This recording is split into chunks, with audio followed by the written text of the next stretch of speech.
Après des années d'essais, elle allait accoucher et d'un poupon reborn, avec mon argent. Mes millions d'abonnés adorent notre fils. Son père, lui, est juste défectueux.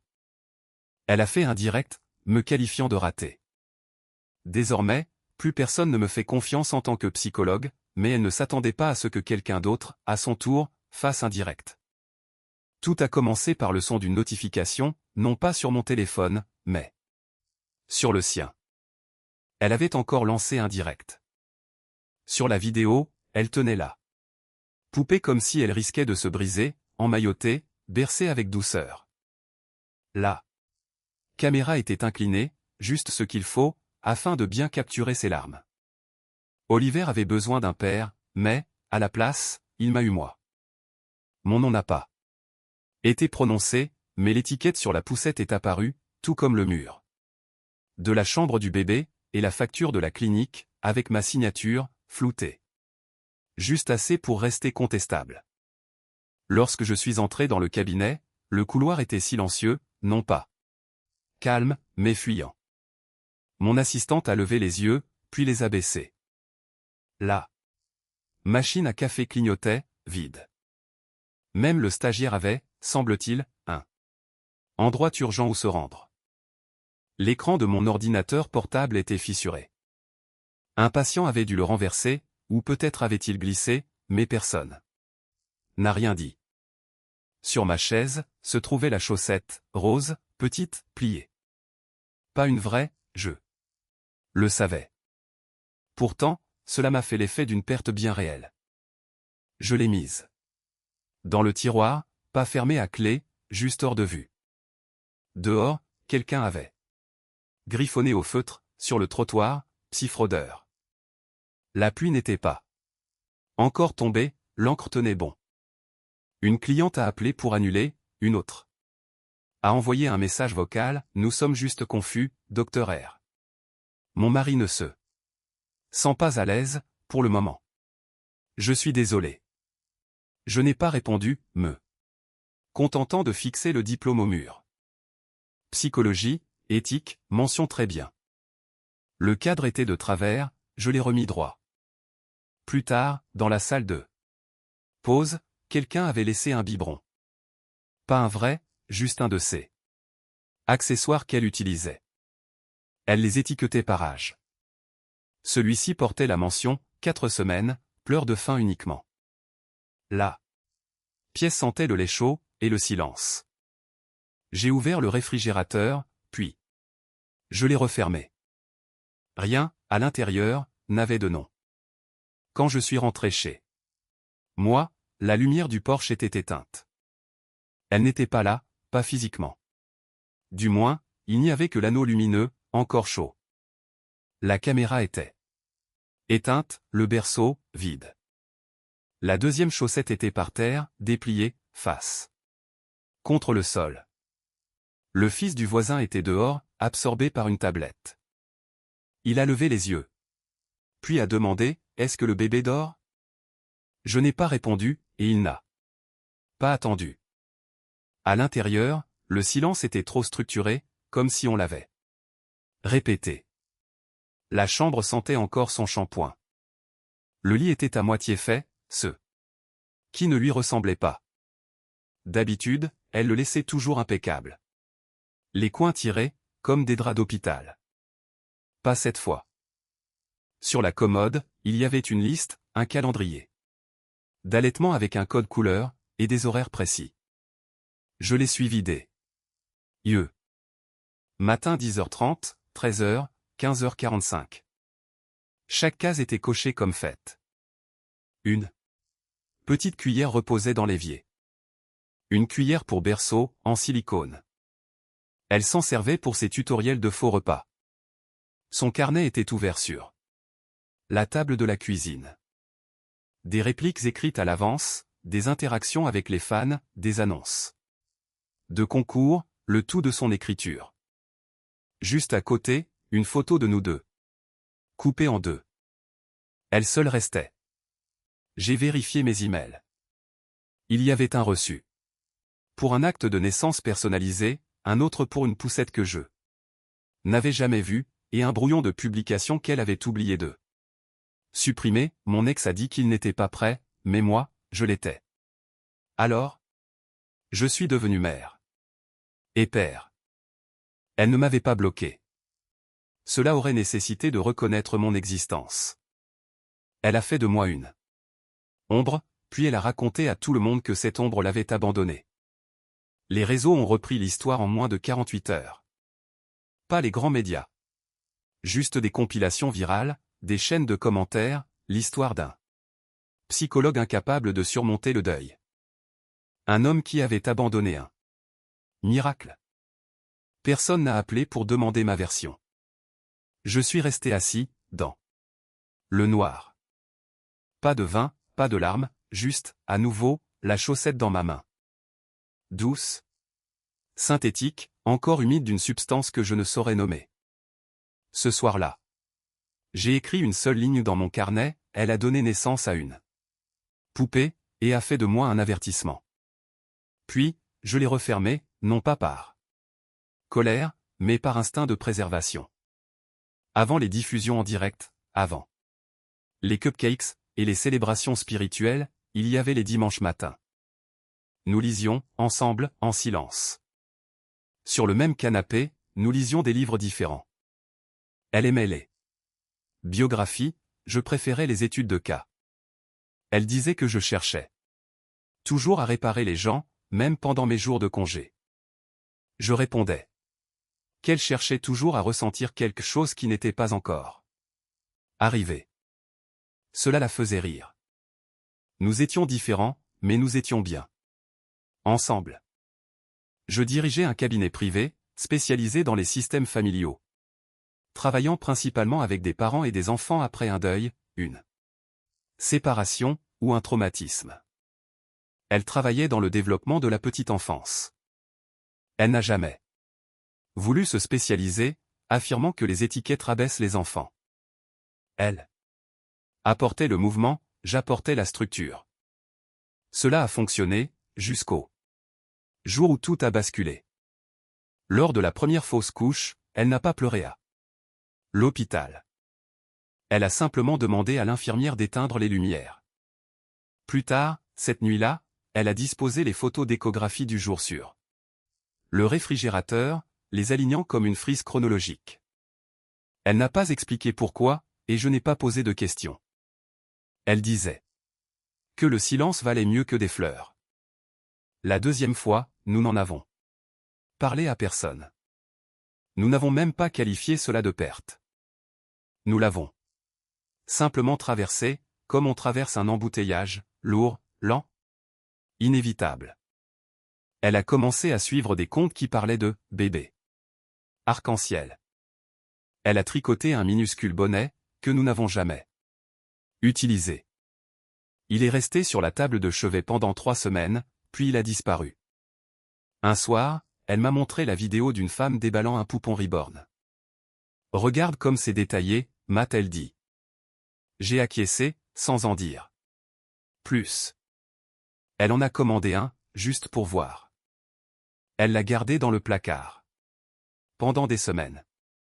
Quand il est arrivé, elle ne l'a pas sorti de sa boîte. Tout de suite. Elle l'a laissé dans la chambre d'amis, par terre, encore scellé. Je l'ai trouvé assise en face de la boîte, un soir. Les lumières étaient éteintes, elle se contentait de fixer le carton. Est-ce que ça va? Ai-je demandé. Elle a répondu, ne t'inquiète pas, je ne joue pas la comédie. Je veux juste tenir quelque chose qui n'attend pas de moi que j'aille bien. Je ne savais pas quoi faire de cette réponse, alors je n'ai rien fait. Après cela, elle a commencé à appeler la chambre d'amis, la chambre du bébé. Sur le ton de la plaisanterie, au début, elle a peint un mur en bleu-gris, a acheté un mobile dans une boutique vintage, disant que c'était pour la texture. De mon côté, j'ai acheté des étagères, et je les ai installées sans demander à quoi elles serviraient. Cela me semblait être le bon compromis. Un après-midi. Je suis rentré et je l'ai trouvé en train de nourrir la poupée. Sans théâtralité. Pas de caméra, juste une cuillère, un bavoir, et une serviette sur l'épaule. Elle a levé les yeux vers moi, et a dit, « Il est calme, aujourd'hui. Tu penses qu'il s'ennuie de toi ?» J'ai ri, c'était plus facile que de pleurer. Elle n'a pas ri en retour. Ce week-end-là, nous sommes allés dans un vide-grenier. Elle y a déniché un berceau miniature, en bois usé, avec une peinture bleue délavée. Disant qu'il avait l'air d'avoir déjà été aimé. J'ai payé, sans un mot. Sur le chemin du retour, elle m'a demandé si nous pouvions recontacter l'agence d'adoption. Pas pour un bébé, mais pour quelque chose entre les deux, a-t-elle dit. Je n'ai pas répondu, et elle n'a pas insisté. Plus tard, cette nuit-là, elle a chuchoté quelque chose à la poupée.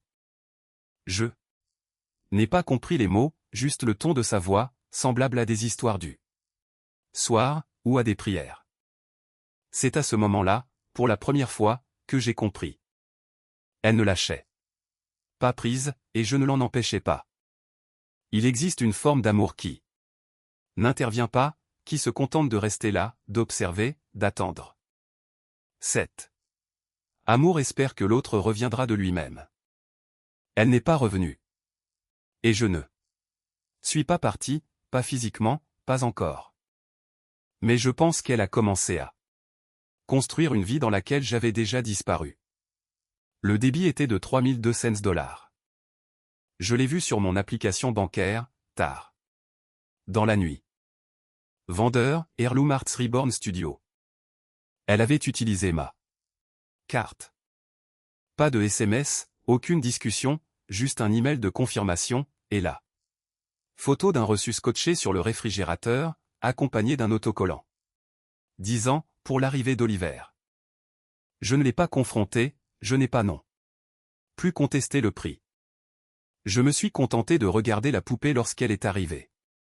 Moulée sur mesure, lestée pour imiter un vrai nourrisson, des cils implantés à un, des détails vasculaires sur la peau. La boîte contenait un certificat de naissance. Heure de naissance, 6h41. Poids, 7,2 livres. Père, mention caviardée. Elle a pleuré en ouvrant le colis, l'a tenu comme s'il respirait, a murmuré des mots que je n'ai pas saisis, puis l'a déposé dans le berceau que nous avions acheté ensemble. Ce soir-là, elle a lancé sa première diffusion en direct. J'ai entendu le jingle d'introduction depuis la chambre, des notes douces de berceuse, modifiées. Elle utilisait son nom de jeune fille, appelant son espace, le coin d'Oliver. J'ai regardé pendant 10 secondes, juste assez pour l'entendre dire, certains prétendent que je l'ai imaginé, mais je n'ai pas besoin d'autorisation pour être mère. Le nombre de spectateurs a explosé. Empathie, confusion. Applaudissements. Certains la trouvaient courageuse, d'autres s'interrogeaient sur mon absence. Mon visage n'apparaissait pas, mais elle reprenait des phrases que nous avions dites en thérapie, des histoires confiées sous le sceau du secret, aujourd'hui recyclées pour faire du contenu. Un extrait a fini sur TikTok, il disait que le deuil a besoin de silence, mais certains d'entre nous ont besoin de bruit. Le commentaire épinglé disait, signal d'alarme. Négligence émotionnelle. Classique. Cette semaine-là, 3 clients ont annulé, et 2 autres ont demandé à changer de thérapeute. Judith m'a convoqué dans son bureau, « Tu vas bien ?» m'a-t-elle demandé. J'ai fait oui de la tête. Elle a marqué une pause, puis a ajouté, « Il y a un forum sur Reddit, avec des milliers de commentaires. Il dissèque ton mariage, et ton accréditation. » Je ne suis pas allé voir, je savais déjà ce qu'il dirait. À la pharmacie, un inconnu s'est approché de moi. « Vous êtes le gars du bébé, c'est ça ?» Je n'ai rien dit. Il a ri, d'un air faussement amical. Le pire moment est survenu 2 jours plus tard. Une femme s'est présentée à l'accueil de la clinique, une caméra à la main, prétendant réaliser un documentaire sur l'abandon psychologique et l'invention maternelle. Je lui ai demandé de partir. Elle a également diffusé cela en direct, avec pour titre « Un psychiatre, une chercheuse de vérité ». Pendant que son fils l'attend à la maison. Judith m'a trouvé ce soir-là, sur le parking, assis dans ma voiture. Je ne pleurais pas, j'attendais juste de ressentir à nouveau le besoin de démarrer le moteur. Elle m'a tendu une capture d'écran imprimée. Lara avait publié un nouveau message, il disait qu'il ne pouvait pas créer de lien, alors j'ai donné mon nom de famille à Oliver. C'est là que j'ai réalisé qu'elle m'avait complètement effacé, non pas comme une punition, mais pour servir son récit. Elle construisait une histoire où je n'avais jamais existé, et le monde y croyait. 2 soirs plus tard, elle a fait un nouveau direct, cette fois devant un public. Elle avait loué un espace dans un petit café d'art, qu'elle appelait Cercle de guérison. Il y avait des bougies, une musique douce, des chaises pliantes. J'ai vu cela en ligne, quelqu'un m'a tagué, en écrivant « N'est-ce pas ton ex ?» C'est une visionnaire. Sur scène, elle berçait la poupée dans une écharpe de portage. Elle a raconté comment l'esprit d'Oliver lui était apparu en rêve, et comment le détachement de son père avait été le déclic final. Elle a entraîné la salle dans une berceuse collective. Une femme pleurait, une autre a dit « Mon ex ne m'aurait jamais laissé faire ça. Tu es tellement courageuse. » Lara s'est contentée de sourire. Puis, elle a brandi un carnet. Mon écriture. Des pages déchirées. Il a écrit sur Oliver, une fois. A-t-elle annoncé. Elle a lu une phrase que j'avais écrite dans la douleur, hors de son contexte. Le public a applaudi. Je ne l'ai pas signalé, je n'ai pas envoyé de mise en demeure, et je n'ai pas publié ma version des faits. Je suis simplement allé à mon bureau, j'ai ouvert un nouveau carnet, et j'ai écrit une ligne, ils ont effacé mon nom. Maintenant, il est sur la facture. Plus tard cette semaine-là, j'ai reçu l'appel d'un ancien patient. Il avait vu un extrait de son direct, avait reconnu l'arrière-plan de mon cabinet, et appelait pour prendre de mes nouvelles, je suis désolé, docteur. Elle ne va pas bien, mais sa façon de parler est convaincante. Il a marqué un temps d'arrêt, puis a ajouté, vous n'avez pas besoin de perdre plus fort qu'elle pour gagner. J'ai écrit cette phrase. Je ne l'ai pas publiée, je n'ai pas répondu, je l'ai juste écrite, et soulignée. 2 fois. J'ai commencé discrètement, en imprimant les relevés de transactions. En prenant en photo les reçus qu'elle laissait sur la table de la cuisine. J'ai créé un dossier nommé « Oliver, admin », que j'ai stocké sur un disque chiffré. Au cas où. Elle pensait que je travaillais tard, mais, en réalité, j'analysais l'intégralité de nos finances communes sur l'année écoulée. Elle avait dépensé plus de 14 000 $ dans la communauté des poupons Reborn. Des cours, des accessoires, des garde-robes sur mesure, et une écharpe de portage à 600 $, faite en bambou ancestral. Un paiement récurrent a attiré mon attention. Il s'agissait de l'accès au portail des membres de la Fondation Oliver, un prélèvement mensuel hébergé à l'étranger. J'ai cherché ce nom. Rien n'est apparu au début, mais, enfoui dans un fil de discussion d'un forum de parents datant de 2019, j'ai fini par trouver la trace. C'était un réseau fermé, réservé aux collectionneurs de Reborn de haut niveau, où ils s'échangeaient des vidéos, des ateliers, et des ventes aux enchères. Privés pour des modèles de nouvelle génération, tout en élaborant parfois des intrigues communes, avec des scripts, soit de la fanfiction. En réalité. Sauf qu'aujourd'hui, le réseau avait des sponsors. J'ai parcouru les pages archivées. Elle avait un pseudonyme, différent de son compte public, Lara Nova S. Light. Elle y était active depuis 9 mois, comptabilisant près de 200 publications. Et des dizaines d'images, dont certaines avaient été filmées dans notre propre salon. Une photo la montrait tenant Oliver, avec cette légende, mon mari dit qu'il ne le voit pas. Moi, je dis que l'amour n'attend pas d'autorisation. Il y avait 2000 mentions j'aime, et un commentaire qui disait, tu devrais postuler pour devenir modératrice. tu vis pleinement l'histoire. Je suis resté là, face à cela. Sans pleurer, sans m'énerver, me contentant de tout lire. Elle ne perdait pas pied, elle jouait un rôle, de manière structurée. Planifiée, devant un public. Ce n'était pas de la folie, c'était de l'architecture. Le lendemain, j'ai rendu visite à l'un de mes anciens professeurs, aujourd'hui semi-retraité, mais toujours très lucide et digne de confiance. Je lui ai remis une enveloppe Kraft. À l'intérieur, se trouvaient des documents financiers, des captures d'écran, et des relevés d'heures. Il m'a regardé, tu veux des conseils juridiques? Non, juste une validation. Il a hoché la tête, tu es en train de documenter. Un délire, preuve à l'appui. J'ai acquiescé. C'est bien, a-t-il dit, cela signifie que tu es encore ancré dans la réalité. Il a proposé de m'aider. Disant que nous pourrions aller plus loin, geler les comptes, ou rendre l'affaire publique. J'ai refusé, pas encore.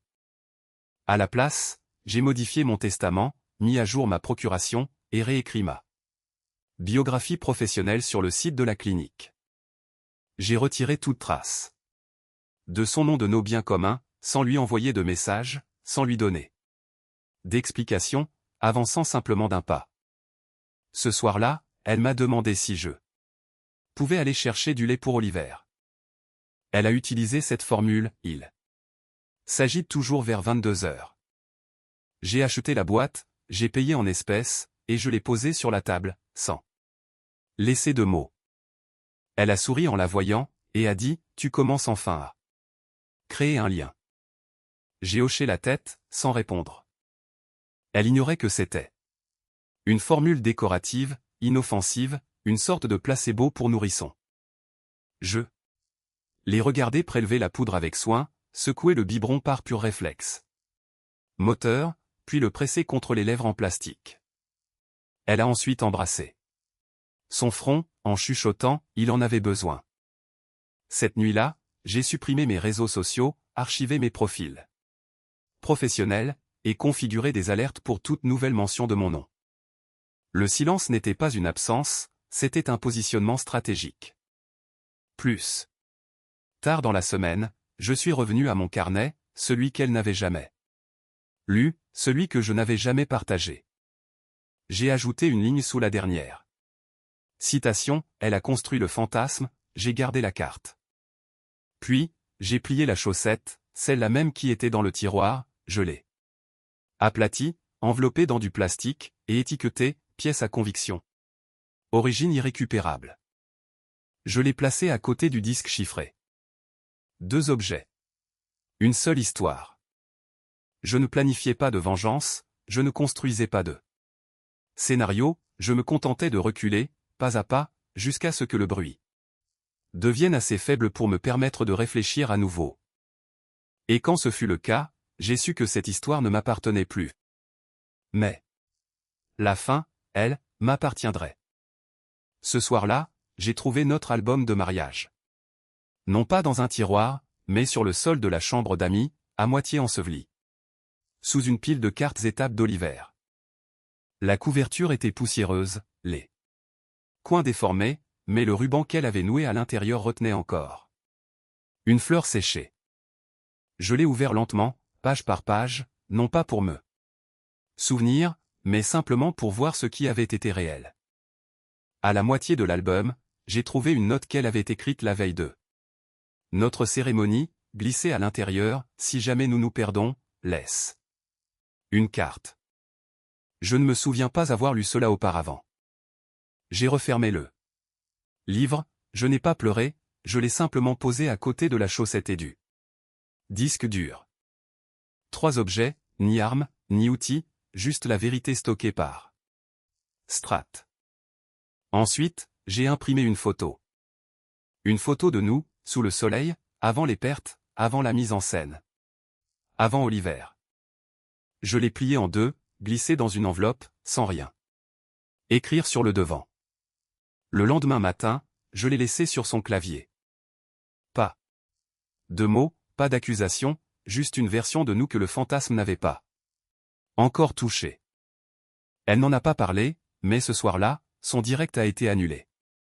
Pour la première fois, elle était l'invitée d'un podcast à forte audience. Principalement suivi par des femmes. L'animatrice était connue pour son courage émotionnel et ses vérités sans filtre. Le genre d'émission qui se présente comme un espace bienveillant, mais qui se nourrit en réalité du spectacle des vies qui déraillent. Je savais qu'elle ferait son direct, je savais qu'elle parlerait de moi. En revanche, j'ignorais l'identité du second invité. Il ne l'avait pas annoncé, aucun indice, aucune bande-annonce. Ils ont simplement laissé tourner la caméra, jusqu'à ce que Lara se retrouve au milieu d'une phrase, en train d'ajuster la tétine d'Oliver, tout en parlant de sabotage émotionnel. C'est à ce moment-là que l'animatrice l'a interrompu. Nous sommes désormais rejoints par quelqu'un qui a connu Lara avant Oliver. Avant la chaîne, avant que l'histoire ne change. C'était Judith. Pas de maquillage, pas de théâtralité, juste elle. Un dossier à la main, et une voix d'acier, mais tranquille. Elle n'a pas accusé, elle n'a pas commenté. Elle s'est contentée de lire des emails, des factures, et des publications de forums, un par un, en les recoupant avec des dates, des heures, et les codes déontologiques du Conseil de l'ordre, des citations de clauses de faute professionnelle. Et des extraits de notes de thérapie que j'avais archivées dans le fichier chiffré. Puis, elle a refermé le dossier, et a déclaré, il y a une frontière entre le deuil et la narration, et quand l'argent franchit cette ligne, vous n'êtes plus en train de pleurer une perte, vous la monétisez. Lara a cligné des yeux 2 fois. Tenant toujours la poupée, elle a vu l'animatrice se tourner vers elle, souhaitez-vous répondre? Elle a ouvert la bouche, puis l'a refermée. Quelqu'un, hors champ, lui a tendu un mouchoir qu'elle n'a pas pris. Le silence était d'une lourdeur absolue. Le direct s'est arrêté prématurément, et les commentaires ont été désactivés en quelques minutes. L'épisode n'a jamais été diffusé dans son intégralité. Je n'ai pas regardé l'émission en direct, je n'en avais pas besoin. Je savais déjà ce qui allait se passer car, 3 jours plus tôt, j'avais envoyé à Judith le dossier complet, chiffré, et classé par ordre chronologique, avec une simple note, utilise ceci si elle amène à nouveau Oliver sur un plateau. Elle l'a fait, alors Judith a fait de même. Pas de vengeance, pas de spectacle, juste la vérité, libérée comme une soupape de sécurité. Plus tard cette semaine-là, j'ai croisé Lara dans un supermarché, pour la première fois depuis des mois. Elle ne filmait pas, il n'y avait pas d'anneau lumineux, juste elle, et son chariot à moitié vide. Oliver n'était plus là. Elle ne m'a pas regardé, ne m'a pas parlé. Pourtant, ses mains tremblaient. Lorsqu'elle a posé une boîte de lait infantile sur le tapis, même marque, mais format voyage. J'ai hoché la tête, elle n'a pas répondu. Ce soir-là, je me suis assis près de la fenêtre, mon carnet ouvert, toujours le même. Les marges étaient annotées, les pages déchirées, réécrites, usées par le temps.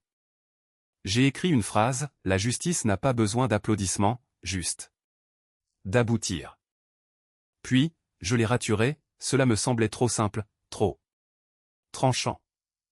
J'en ai écrit une autre, certaines vérités n'ont pas besoin d'écho, il leur suffit de se poser. J'ai plié la page, je l'ai arrachée proprement, puis je l'ai classée avec la chaussette, la photo de mariage, et la toute dernière lettre, non ouverte, qu'elle m'avait envoyée. Je ne l'ai pas lue. Je n'en avais pas besoin. Son importance n'était pas dans son contenu, elle était purement cérémonielle. Le lendemain matin, j'ai pris l'ensemble, la chaussette, le dossier, la photo, la lettre, et je les ai enfermés dans un coffret ignifuge. J'y ai apposé l'étiquette, tourner la page, ne pas rouvrir. Ce n'était pas un avertissement, mais une promesse. Je l'ai déposé au cabinet de mon avocat pour qu'il soit conservé en lieu sûr.